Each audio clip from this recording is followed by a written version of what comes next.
宝趴在小树上，看着瑞宝、辉宝身旁的嫩竹叶，都流口水了。爱宝左思右想了一下，最后没有去抢瑞宝、辉宝的竹子，还是选择将竹子留给瑞宝、辉宝。不过一会让爷爷看到爱宝也想吃这种竹子后，就给爱宝也送来了一捧。每种竹子的营养价值是不一样的，瑞宝、辉宝的竹子看上去鲜嫩竹叶小，但没有爱宝常吃的雪竹营养价值高。爱宝可能只是感觉这种竹子好看，爷爷真给爱宝送来了，爱宝并不想吃。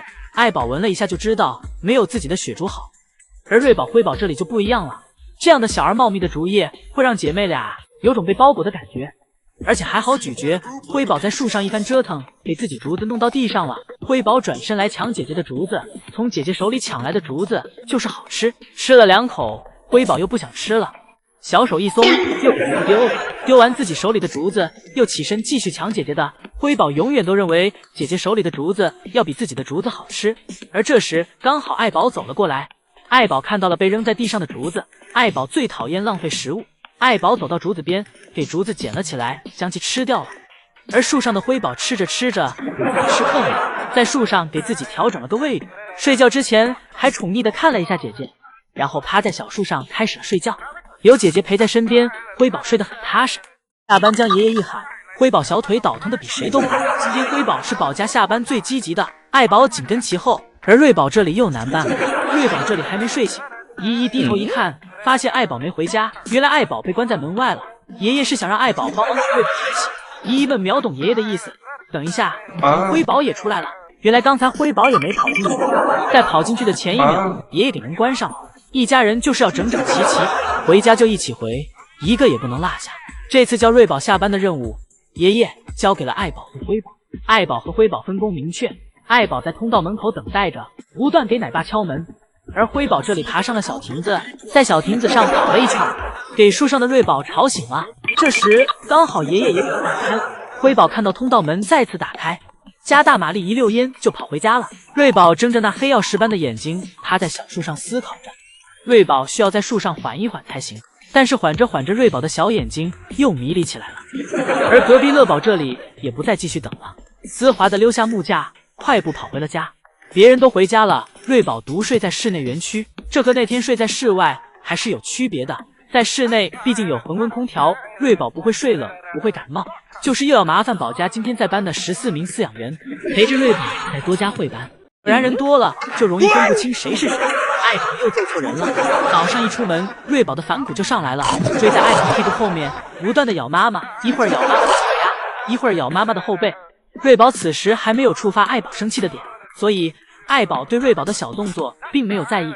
爱宝走到通道门口，发现门没开，转身又走了回去，而跟在身后的瑞宝走得太急，左脚右脚绊倒，导致自己吓了爱宝一跳。爱宝转头看了一眼瑞宝这个倒霉样子，但却转头生气的给了辉宝一巴掌。辉宝无辜躺枪。辉宝表示，虽然自己和姐姐长得很像，但本质上自己和姐姐是2个人。人在生气的时候一定不要去凑热闹，容易被波及。熊也一样。一会儿瑞宝又调皮的从坡上滚到了爱宝身边，爱宝一巴掌拍在瑞宝的脸上，这力气怕是有点大了，直接给瑞宝拍到了坡下。这一次倒是没打错，但是福宝小时候爱宝揍娃就清晰很多了。以前福宝的时候就不会出现打错的情况，园区只有爱宝和福宝2人，只要东西或事情被搞砸了，那就打福宝就对了。这也导致福宝小时候一个人承受的太多，路还没走稳时就开始挨揍了。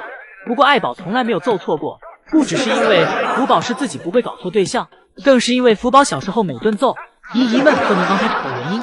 人欢喜有人忧，江爷爷今天来上海，开心的与粉丝们见面打招呼，而永宽只能留在韩国照顾宝家。永宽都快要嫉妒坏了，为什么每次都是自己留在韩国？这多亏了江爷爷年轻的时候来中国学过中文，也只怪永宽不懂中文。不过老宋头看上去也并没有太沮丧。江爷爷在和粉丝们见面时，老宋头正在拿着胡萝卜钓。今天中午爱宝和瑞宝都回家了，今天不想回家的成了辉宝。老宋头便拿着小苹果来到园区，有些疑义说老宋头是因为江爷爷自己去中国了，园区又没人管自己了。不过辉宝在看到爷爷手里的小苹果后，又觉得回家也挺好的，于是开始下树。下树的同时，眼睛一直盯着爷爷手里的小苹果，而老宋头就这样拿着小苹果，一点一点吸引着辉宝。辉宝走着走着越发不对劲，感觉自己再走下去跟毛驴有什么区别？自己可是国宝。辉宝小脑筋一动，转身坐下了，表示爷爷要是不给小苹果直接喂进嘴巴里，自己是不会回去的。老宋头也赶紧妥协，以免辉宝生气了。不过辉宝信守承诺，吃完小苹果后就往家走了。而老宋头也该回去看江爷爷，给自己发了个最新消息：孩子不想去室外就不去了，但咱别乱砍木头呀，这简直就是饲养的照害术。老宋头正盯着监控看呢，刚好看到瑞宝这一操作。宋3岁可不想再被挂到网上了。宋3岁拿着小零食来到园区，一边喂着瑞宝，一边对瑞宝讲：不想去室外的话，就好好在室内休息吧，但可不要给爷爷挂网上哦。爷爷年纪大了，经不起大风大浪。宋3岁看到瑞宝脸上脏兮兮的，又从自己口袋拿出了纸巾，给瑞宝擦了擦脸。等瑞宝吃完嘴里的后，宋3岁又接着投喂。爷孙俩在树上亲昵了一番，瑞宝也吃得差不多了，脸上也干干净净了。宋3岁安慰完瑞宝，转身离开。而这时室外的辉宝却听到了宋3岁关门的声音。这时辉宝才想起来，姐姐好像没出来。辉宝这又有活干了，那就是给门刨开，然后给门打开，让姐姐进来。辉宝感觉这个家要是没自己上的这点心，都得惨。辉宝忙累了，就去到妈妈身边，跟着妈妈吃点竹子，然后再靠在妈妈身上，让妈妈给自己点力量。吃饱后就继续回到通道门口前忙碌。这次辉宝不刨地道了，又改啃门框了，啃了半天，感觉到这样有点费牙，于是辉宝又改成继续刨地道，小手不停地扒下去。辉宝表示，如果缝隙再大点，自己就能钻进去了。辉宝长这么大，只有在想姐姐和吃小零食的这2件事情上。老辉宝真是越来越不拿妈妈当回事了。姐妹俩打闹，瑞宝是踩着妈妈身上过去的，转头还说了句：小爱你往一边去。今天瑞宝有点暴力，看谁都不顺眼。爱宝出手劝架，瑞宝就连爱宝一起揍。可能是因为瑞宝今天的体重又有了新高，感觉自己全身都充满了力量，想要打遍爱宝乐园无敌手。今天瑞宝跟爱宝打得有来有回，一会儿辉宝也跑来凑热闹，姐妹俩一起凑在这里，就从烦变成了乱。辉宝一来，画面都变得乱糟糟的了。